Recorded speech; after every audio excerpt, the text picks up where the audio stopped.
Hello, my name is Daniel, and you're listening to Engineering Success, episode 59. How you guys doing? I hope you guys are doing all right today. I am doing wonderful. It is Easter as I'm recording the intro to the podcast. I had a wonderful Easter. He is risen. He is risen indeed. We had a great time. Maddie and baby E dressed up in matching outfits. It was super cute. It was fun. And we're making friends here in Charlotte. So for those of you that have been praying or hoping for us to make friends, thank you so much for those thoughts in our direction. We're finally developing a sense of community here in Charlotte, which is nice. Well, that's our little life update. Let's get an update on our top tier supporters of the podcast. I want to give a huge shout out to John Ott and Leroy Jenkins for their support of the podcast. You too can be a top tier supporter of the podcast for $10 a month. Link in the description box down below via Spotify for podcasters. $10 a month gets you to shout out at the beginning of every single episode of the podcast, and it really helps me out. It helps me maintain my website, www.engringsuccess.com, where you can see all things engineering success, from episodes to articles to links to different topics that we've discussed on the show.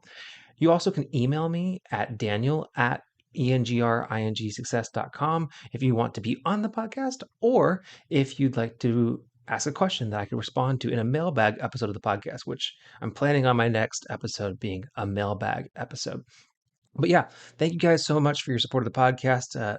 It's turned into, I actually have a sponsor that I'm working on. I'm hoping that the next episode of the podcast will be sponsored, which is pretty cool.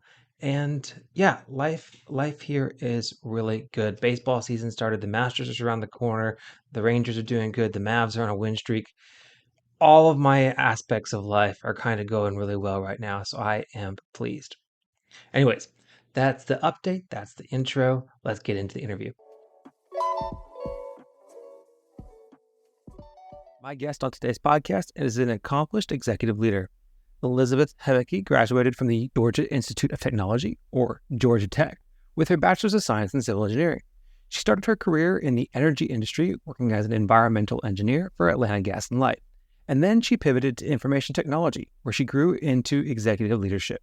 Her career encompasses senior leadership roles in the fintech, payments, and banking industries, with payments being her niche, culminating to her current role as the Chief Information Officer, or CIO, at Hoemeke, the fastest growing digital payments platform in the insurance industry. Today, I am so excited to host Elizabeth on the Engineering Success podcast to talk about her engineering journey, her career evolution, and the exciting things that she's doing now in her current role. Elizabeth, how are you doing today? I'm doing terrific. How are you? I am great. It's Friday here in Charlotte, North Carolina. Yeah. It means that I have a short week this week. I came off of my spring break, and it's been a nice kind of short week getting back into it. How's your week been? It's intense as always, but good, productive. Good. Looking forward to having a little bit of a break over the weekend. What is your day-to-day like as a CIO? Oh my goodness, meetings. Unfortunately, we find we're very oversubscribed, and so we end up spending a lot of time, early in the morning and in the evenings, kind of trying to catch up on other work, but just really working cross-functionally with the whole organization, spending a lot of time with my leaders on all of our technical roadmaps and all the work that we have in front of us, and just trying to keep everybody motivated, pulling in the same direction, and informed about everything that we have going on. Yeah. Well, I appreciate you taking a little bit of time out of your busy schedule to talk with us today. I want to know about your journey in engineering and how you kind of got started in engineering in the first place. Did you always know that you wanted to be an engineer? How did you discover that for yourself? Well, I think from the time I was young, I liked construction. I liked building things, and I liked watching my grandfather build things, and I liked watching my dad. I think my dad has admitted to me that he regrets not including me in some of those kind of construction projects because I ended up being pretty good at them. But it was always, I learn a lot through observing and hands-on. So it was sort of a natural fit for me and my personality, I guess. So going to Georgia Tech was never in question. That's where my father and my uncle went, and that's where my mom ended up going a little bit later on round 2 of college. And so I didn't even apply to any other schools. And for you, you ended up choosing civil engineering. Was it because of that construction experience that you knew, or were there any other inspirations that you had whenever you chose civil engineering? Well, I actually chose chemical engineering first. Okay. And my first class was organic chemistry. Oh, no. And I think I made a 36 on the first test and dropped Chem E and switched to civil before I even finished the first quarter. So short-lived Chem E education, but civil was really a good fit for me because so much of civil engineering is so practical. And I actually do use a lot of those skills just sort of in my just day-to-day life managing, home and projects. That makes sense. Elizabeth, I can totally relate, by the way, with you not wanting to do chemical engineering, because I didn't know until midway through my sophomore year, what type of engineering I wanted to study. But one thing I did know right away was that it was definitely not going to be chemical engineering. Yeah, it's when I was in high school, I thought I was so smart, and then I got to Georgia Tech and realized I was average. That was kind of a shock. But that first test score really that scared me off, to be honest. That makes sense. You kind of got one of the questions I like to ask people is they go from being a really good student in high school and then they get to college and they're kind of average. It sounds like that was kind of your experience. Yeah, it was challenging. Georgia Tech, I used to say up until this role, that nothing in life has ever been as hard as Georgia Tech. And the students all say they didn't graduate, they got out, like it was a prison sentence. It was a lot of work. I worked really hard. I didn't have the fun, going to parties all the time and going to the pub and getting a fake ID. I didn't get to do any of that because school was intense. The thing that I learned the most out of Georgia Tech is learning how to learn, how to study, how to analyze, how to be really critical about how I approached things. And so my grades, the first, I think I made Dean's List the first 2 quarters, and then I had a little bit of a rough spot and then figured it out in my civil engineering career courses at the end, and ended up, my grades came back up. So I just barely missed Dean's List, which was so disappointing, but I got over it pretty quick. So, I studied hard, I worked hard, learned a lot, and just happy to have gotten out. I relate to that so much. I don't think I ever made the Dean's List. I graduated with the same honors as a bunch of people that did. So, and then you get your career and you're like, okay, nobody really cares that much. But I'm so glad that it's what you learn and what you take from it that really matters the most. What was your experience being a woman in engineering? Were there a lot of women in your classes? There were 2 women in my civil engineering classes, and sometimes I was one of the 2. Sometimes there were 3 of us.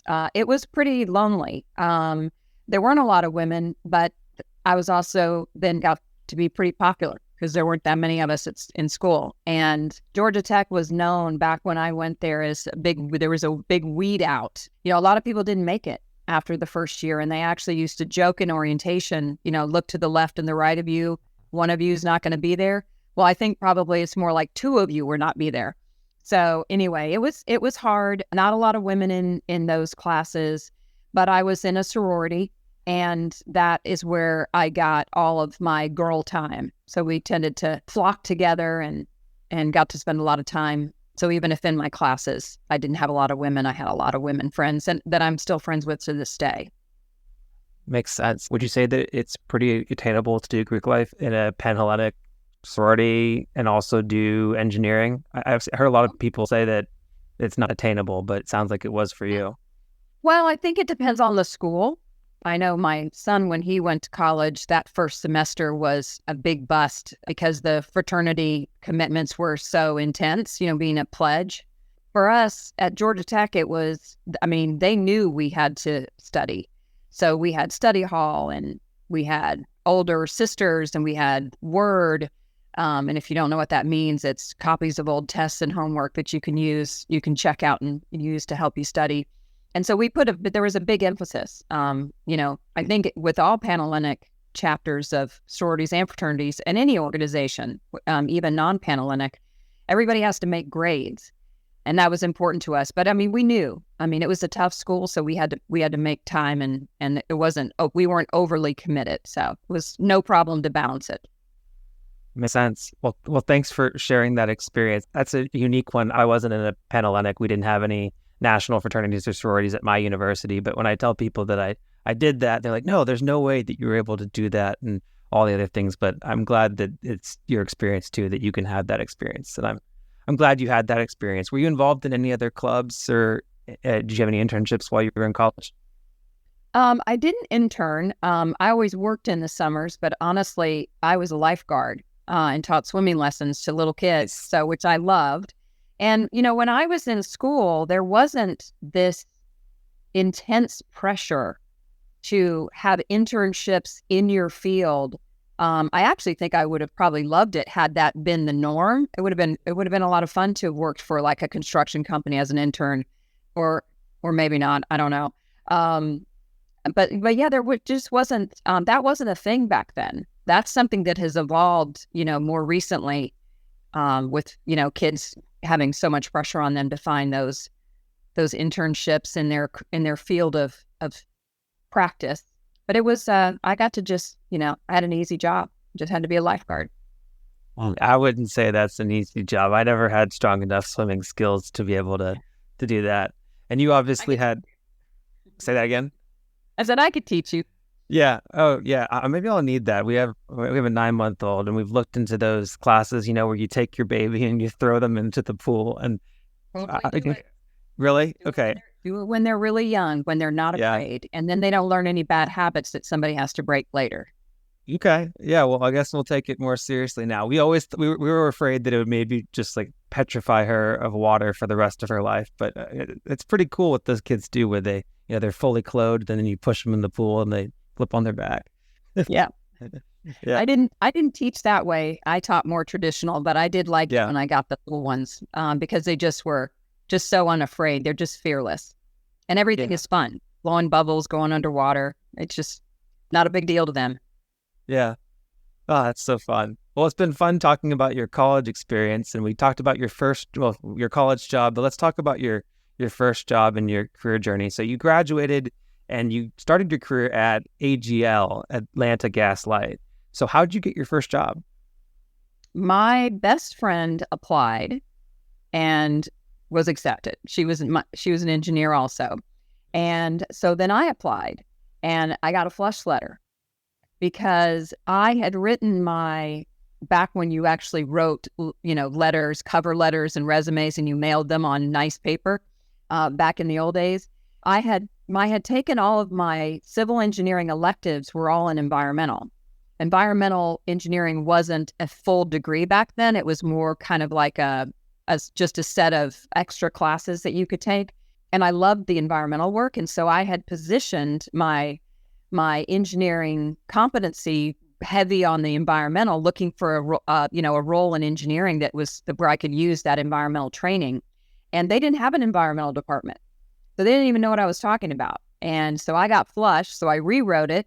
I made it sound more basic engineering, more civil, and got an interview and got accepted and was hired. And that was that. I don't even think I interviewed at any other company. So similar to college, only applied one place, applied at the gas company, got it, Again, there wasn't all this pressure to have multiple offers. We just were so grateful to be out of school and to be getting having an opportunity to work, get out of the house and get that first paycheck, which was $623 a week, I will tell you. I still remember that paycheck to this day. Seems like not that much now, given what kids are making out of college at this point. But yeah, it was a hot minute ago. Yeah. So you were there for 7 years, though, and you actually, if I looked at your resume, it does say that at one point in time you were an environmental engineering engineer for AGL. So how did you carve that niche while you were there? So once I got hired, they started to, I started talking to Larry Bradbury, who was my first manager, and we were, what they didn't realize, they were sitting on top of environmental projects. So when we started to talk about the work and the situation, we realized that there really did need to be a really strong focus on environmental. And so because that was where I'd taken a lot of my electives, I was, I kind of volunteered to start that group. And then Larry became the head of environmental engineering, and it ended up becoming quite a significant department.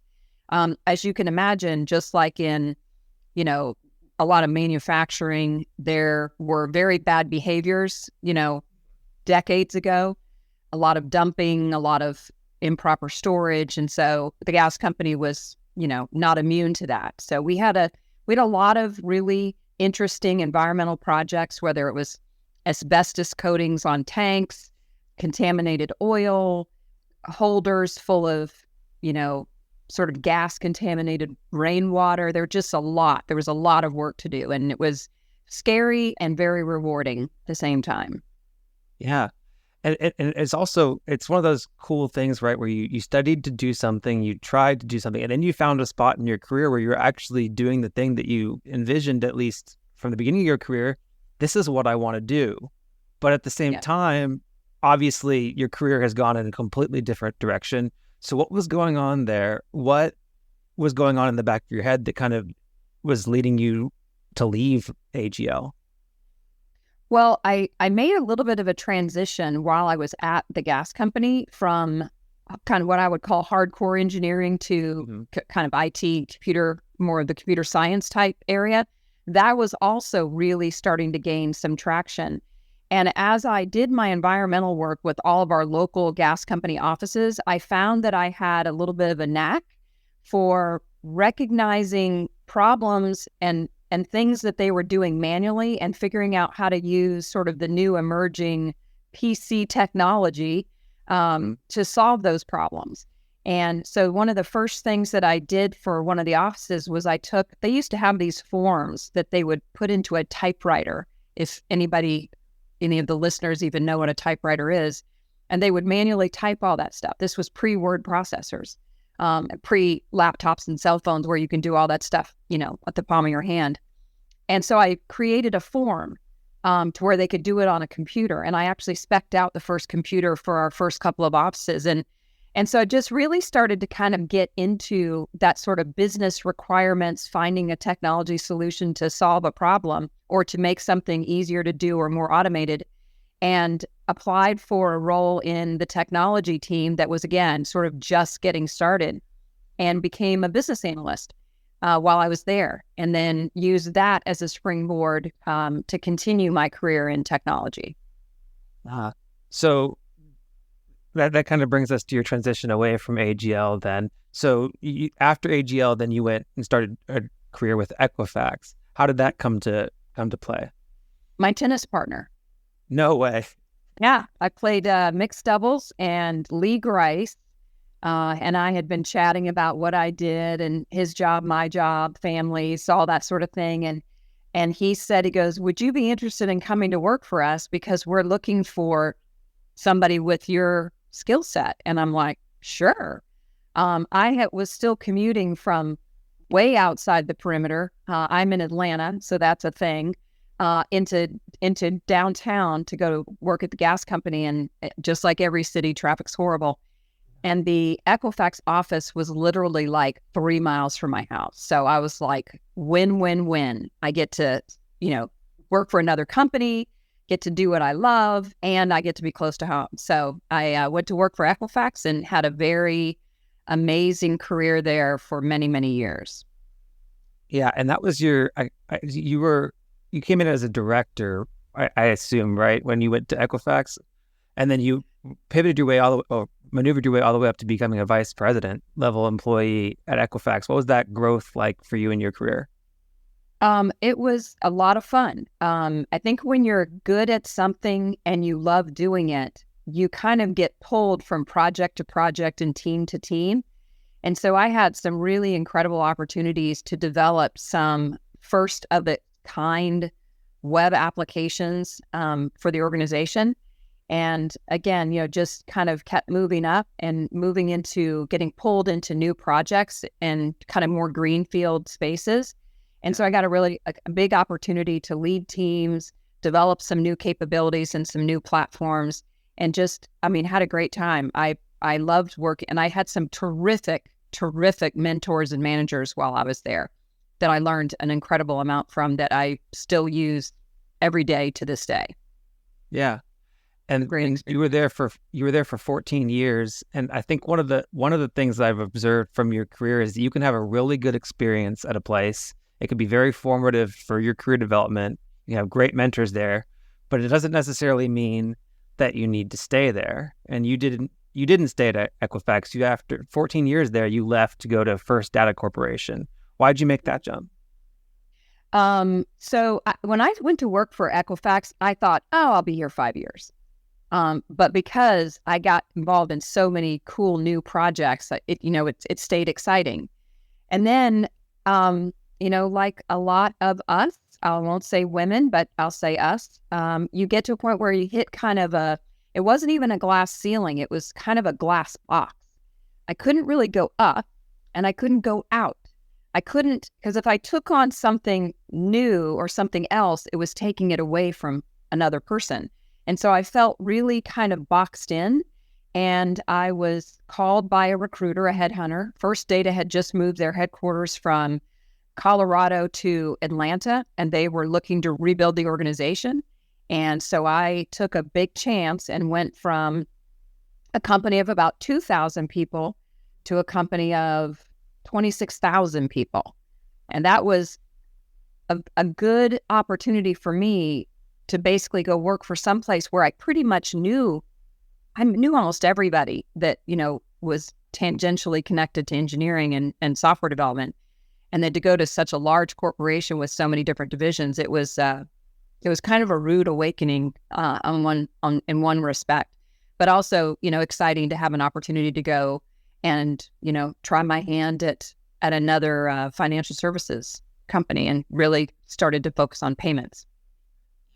And that you set me up really well for a question about your niche, but just for my audience, some of you guys may not be familiar with First Data Corporation, but I did a little bit of research, and I believe that First is responsible for the STAR network, STAR network, that some people will see on the back of their debit cards. So I bank with Fidelity, for example, and it says that my debit card is in the STAR network, and I can get my fees reimbursed if I use a STAR ATM. So that's a cool anecdote for those of you guys listening. That's what First Data Corporation, one of the many things I assume that they do. But so Elizabeth, you mentioned that you're trying your hand at another thing in the payments industry. At this point, were you realizing this might kind of become your niche, or was it like, okay, this is just another thing that I have experience related to this? I think one thing that's, people may disagree with this, but, engineering and, software development it's pretty consistent. You need to have a certain amount of industry knowledge, but the things that make you really successful in software development, it's almost industry agnostic in a way. As long as you've got really strong, good product management partners that kind of help you flush out kind of what do we need to do, what problems do we need to solve, writing the code, testing it, writing business requirements, those processes are pretty consistent. And so I don't know that I didn't set out saying, I want to go into payments. It was just a really interesting opportunity to go work for a much bigger company and stay in the technology sector. So the industry itself wasn't really what attracted me, but once I got there, one of the things that made me happy was that when you're in payments, you are helping a lot of, in that role, a lot of businesses, sell their merchandise, their services, their things to other people. And you're kind of powering the economy. 55% of the world's credit card transactions flowed through the First Data networks. And, that's worldwide. So that's kind of a big deal, to be, work for a giant that was really making a big difference in in just e-commerce. And so that was fun. When I was at Equifax, one of the things that was a little bit less fun was the fact that, people's credit reports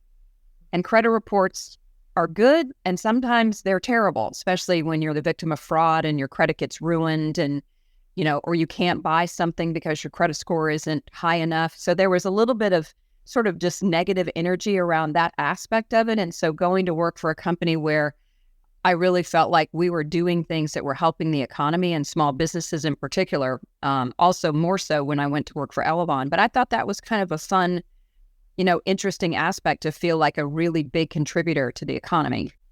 Ah, that's cool. And you got to contribute in a big way there. I see that you were the VP of their portal technology group, and then you also were their chief of staff for their global technology and product solutions group.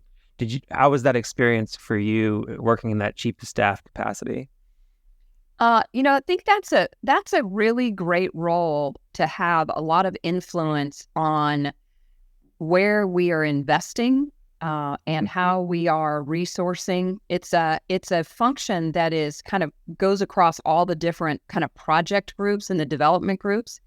It also probably is very similar to like a portfolio management type role, but with a heavy finance component to it.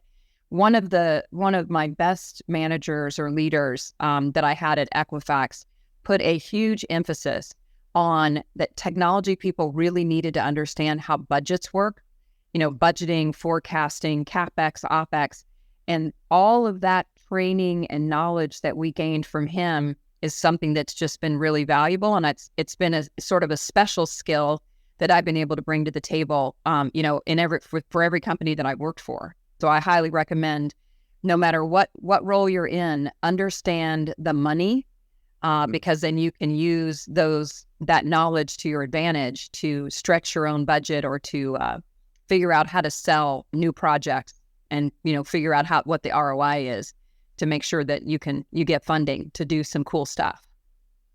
That's cool. That's great advice. I've gotten similar advice: is try to get as close to the money as you can. That's a piece of advice I've always gotten in my career. So you were there at First Data for 2 years, and then you mentioned Elevon. That was your next stop. How'd that transition happen for you?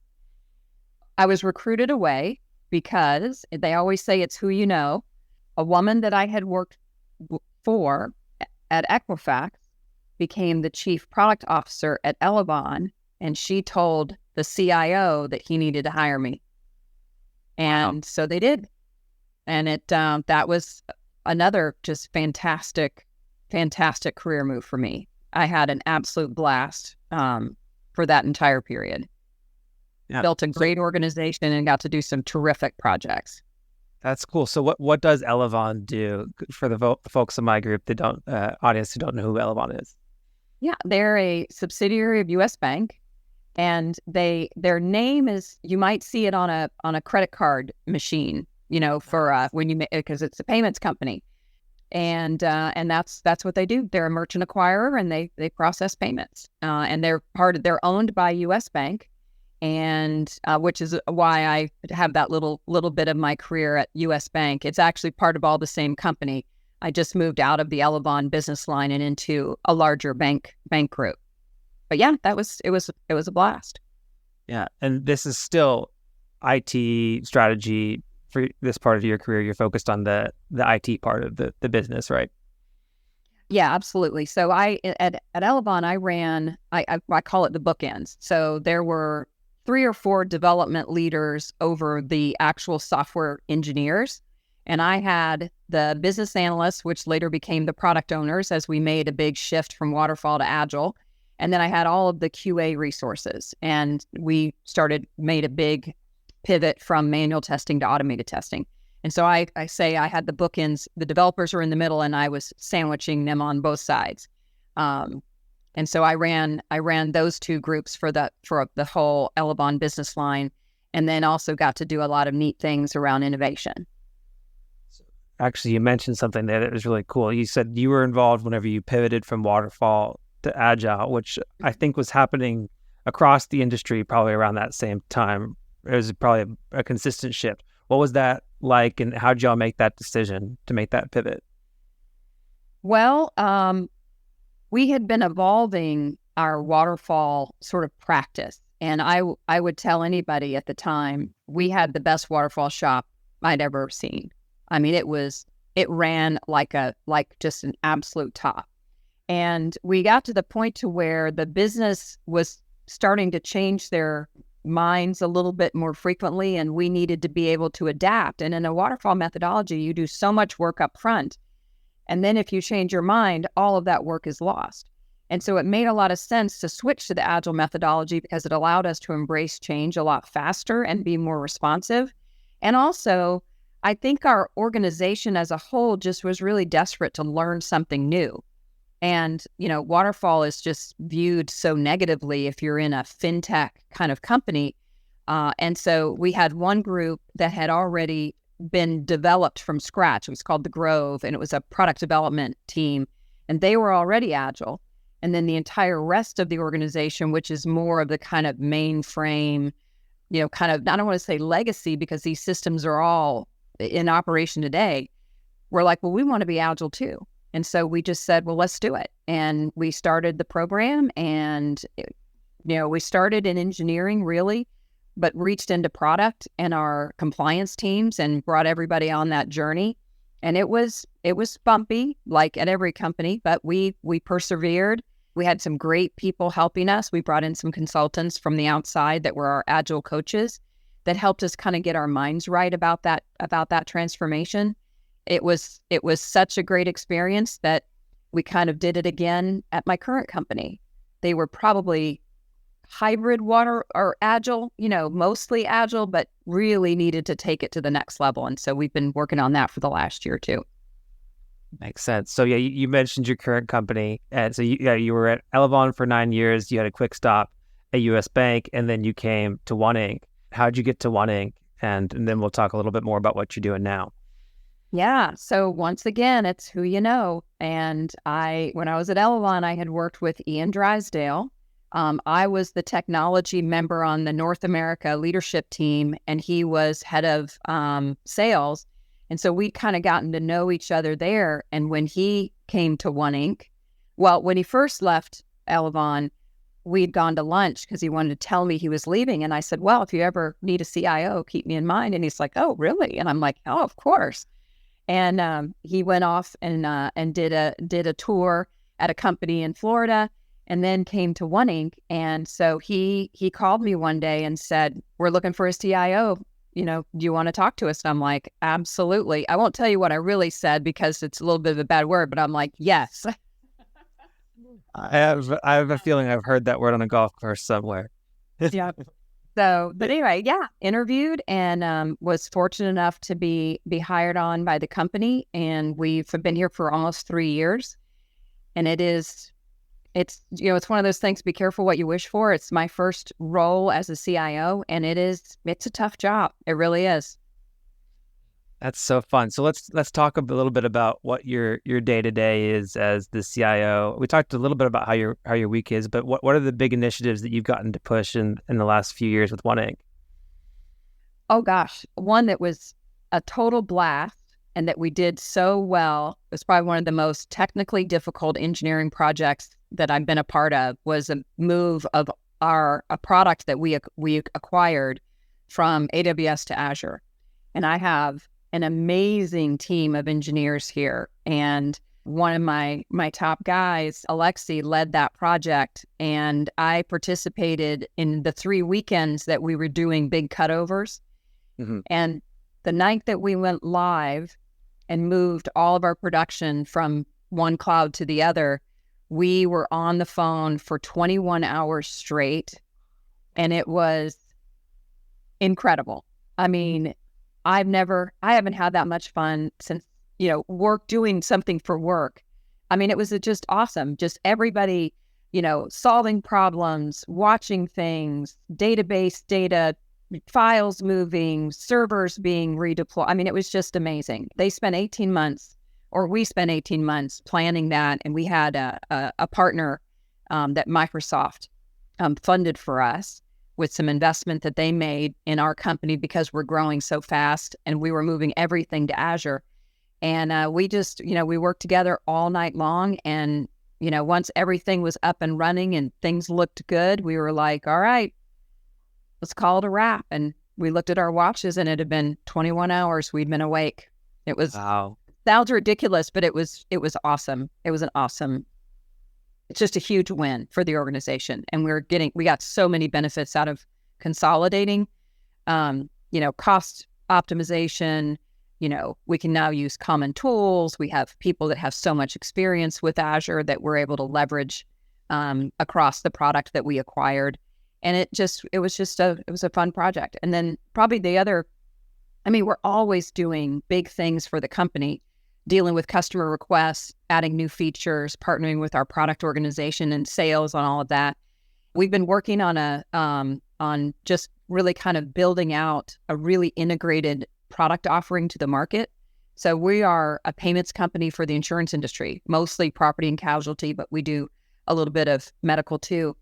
And we have an inbound product and an outbound product. And so the outbound product is the one that we acquired. And so we've been working for the last probably 2 years to really get those products integrated, rebuild components that, maybe needed a little bit more shoring up, or that we wanted to be able to scale a little more effectively, and adding some new capabilities along the way. So that's an ongoing project. That's probably going to take us another year. We're leveraging everything that we're building as we build it. So it's not a big bang initiative. So that's been a lot of fun. And then, like I mentioned earlier, we kind of helped the organization transition from sort of separate product teams building software to an enterprise-wide organization really embracing all of the principles of Agile and doing it at scale. We're not a huge company, but we're growing really fast and we're going to continue to grow. And so it was very important to me to get a scaled Agile framework in place that would grow with us or would support us as we grew. And of course, just like everything that's Agile, we see what's working and what's not. We make adjustments and we continuously improve all the time. Yeah, that's really cool. Thanks for sharing those big projects and kind of letting us peek behind the curtain on what you're pushing and what One Inc does. What kind of people, engineers, I have a lot of college students that are in my audience. What kind of, I guess, young engineers would be good fits for coming and working for you guys? Well, I think security is always going to be a great field. We have our security engineers are incredible partners of ours from a software development engineering perspective. So security is fantastic. We have pretty broad cross-section of programming languages that we leverage and database technologies. And from what I understand, because I'm not an actual software developer, my engineering is a different ilk. But, I think people are really adaptable at learning new programming languages and new technologies. And one of the things that I've come to learn about my engineering teams is they like to learn new things. So having an opportunity to learn a new database technology or a new programming language is interesting, and new architectural patterns, getting those things implemented. You build a lot of software, you buy software and integrate with it. It's all, like I said, it's kind of, that's very industry agnostic. But those are the things that, those are the skills that we look for. But I think probably the most underrated skill is curiosity, is constantly getting curious and saying, I'm going to figure out how that works, or I'm going to go read that code, or I'm going to go learn some new, you read something or hear about something and you actually go dig in and research it, or I'm interested in Azure Cloud Native capabilities. Well, let's go figure out what those are and how could we leverage those and how would that help accelerate maybe some feature development. I think the people that are the most curious and that are continuous learners, that's a skill set that is hard to pick out in an interview, especially for somebody right out of school, because you haven't had a lot of maybe time to experiment and learn outside of the classroom. But I think those are really good skills too. And I'll take somebody that wants to learn over somebody that has a 4.0. Another big way that people demonstrate that ability to learn is the other things that they pick up on their resume. So are there certain things you look for in resumes for young engineers? We have tended to hire a lot of more senior engineers, trying to bring in people with experience from other companies. we are getting ready to start. We've had an internship program for the last few years that is really starting to gain some traction. So I think what we're looking for, or what I'm looking for, is people that are good communicators. They enjoy collaborating with others, so they like being part of a team. I do also really like the people that are so brilliant and they're best at being a really strong individual contributor. Those are, you got to have both. So I think, having a balance in if I'm looking at like a college resume is, did they work during the summer? Are they working while they're in school to pay part of their way? That to me demonstrates an ability to, prioritize their time and multitask, and a commitment to their own education, and also just, an ability to do kind of more than one thing at once. So, just smart, enthusiastic, continuous learner, curious. Those are kind of the characteristics that I tend to look for. And then I let my engineers ask all the hard questions about how do they write code and comment code and, testing people's software knowledge. I let them do that. And I kind of try to look at them from a personality perspective and say, do you bring something new to the table, some life experiences or some aspect of your culture, your upbringing to the table that would be beneficial, because it's been well researched that the most diverse teams are the most successful and the most creative. So I also look for, I don't want to hire a bunch of people like me. I want to hire people that are not. And I think the more diverse your teams can be, the stronger and the better they'll be.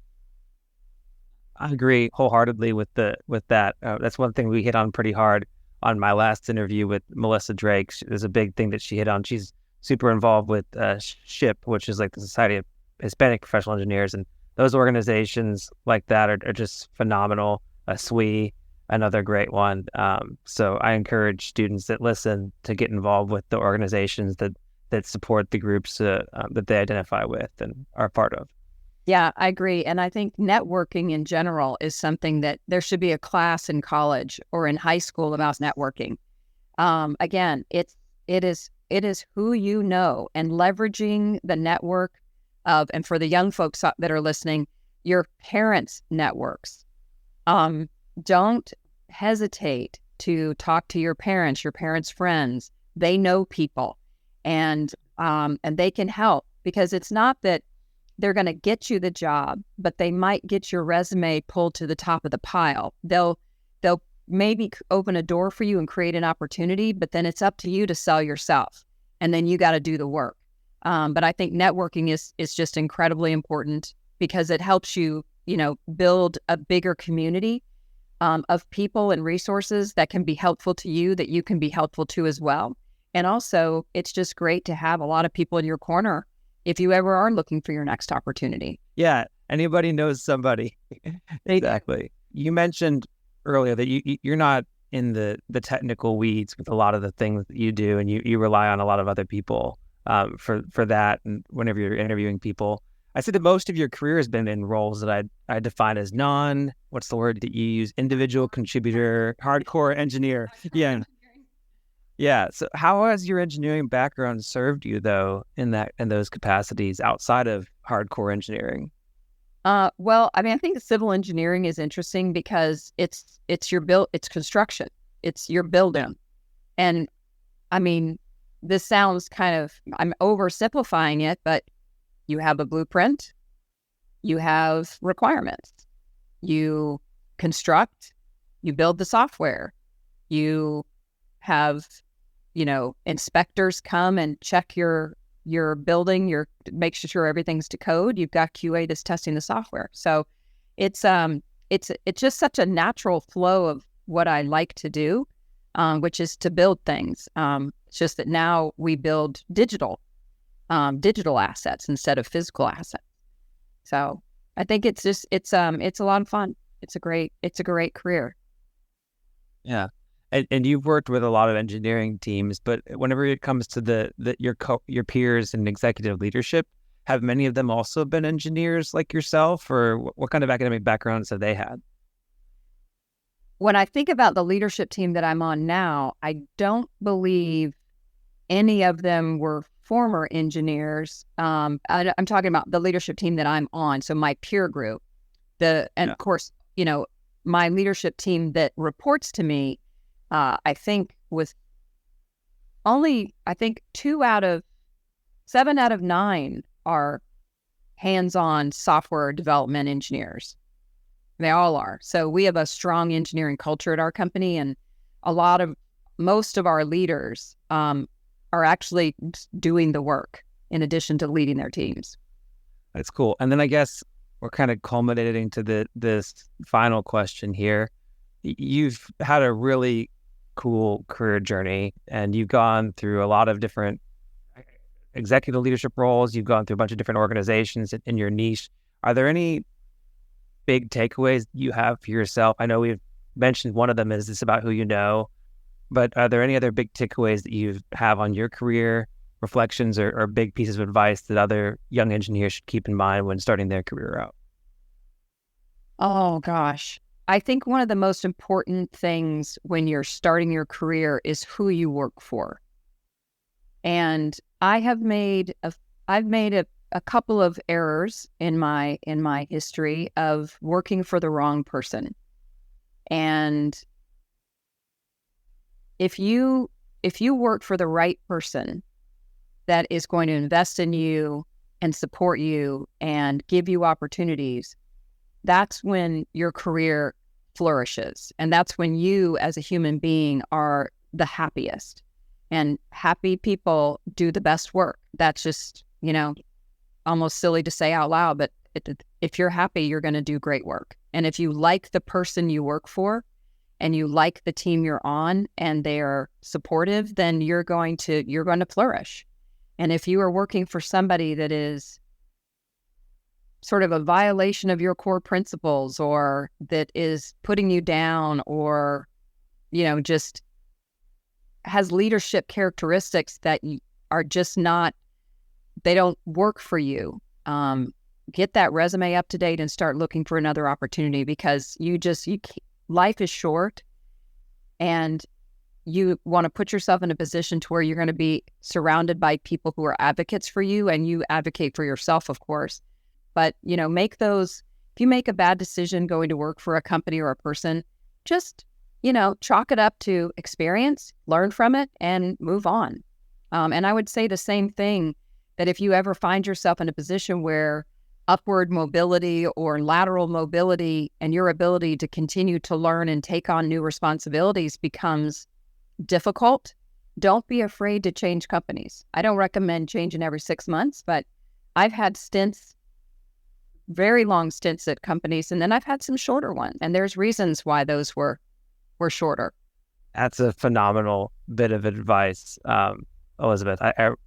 I really appreciate you sharing that today. I think it's very relevant. I've seen a lot of my peers struggle at their jobs and be in a situation where they don't have the right leadership structure, but there's other things that are keeping them. And then after a year, then they're like, oh, wow, if I had just listened to my gut a year ago, I would be in a much better place now. So I think that's a really good piece of advice, especially for somebody young in their career. So thank you so much for sharing it. And Elizabeth, thank you so much for the time today. It's been a very cool experience getting to listen to you talk about your career journey and what you've learned along the way, and hearing what you do at One Inc. Anything else you want to share before we go? No, I've enjoyed it. It's wonderful to meet you. I hope there's some little pearls of wisdom that I can share with your listeners, and I really do. I think networking is just so important, and I hope everybody goes and finds a group in their community to get involved and get engaged in. And they usually always have a philanthropic component as well, so you get to meet people that could help you in your career along the way, and you get to do some good for the community at the same time. So. Awesome. Well, thank you.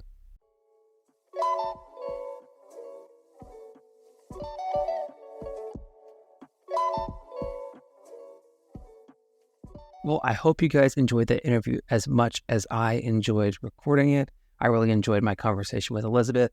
If you want to support the podcast, please do consider becoming a top tier supporter or sharing the podcast with somebody you like or somebody that you don't like. Either way, I'll take it. You might see it as a form of help, and you might see it as a form of torture, but I hope you see it as a form of help for somebody else. I really appreciate your support in the form of 5-star reviews. If you want to leave me a 5-star review, I'll make sure to read it at the beginning of the next episode of the podcast. And yeah, thank you so much for your support of the Engineering Success Podcast. I will catch you in the next one. Thanks. I'm not complaining, my thoughts get complicated, I cannot explain in layman's. Never losing focus because I ain't chasing payments. Still playing in the basement while I'm working on arrangements. They heard the kid in 50 countries, thank God that's amazing. But I'd rather thank Spotify, they put me on the station.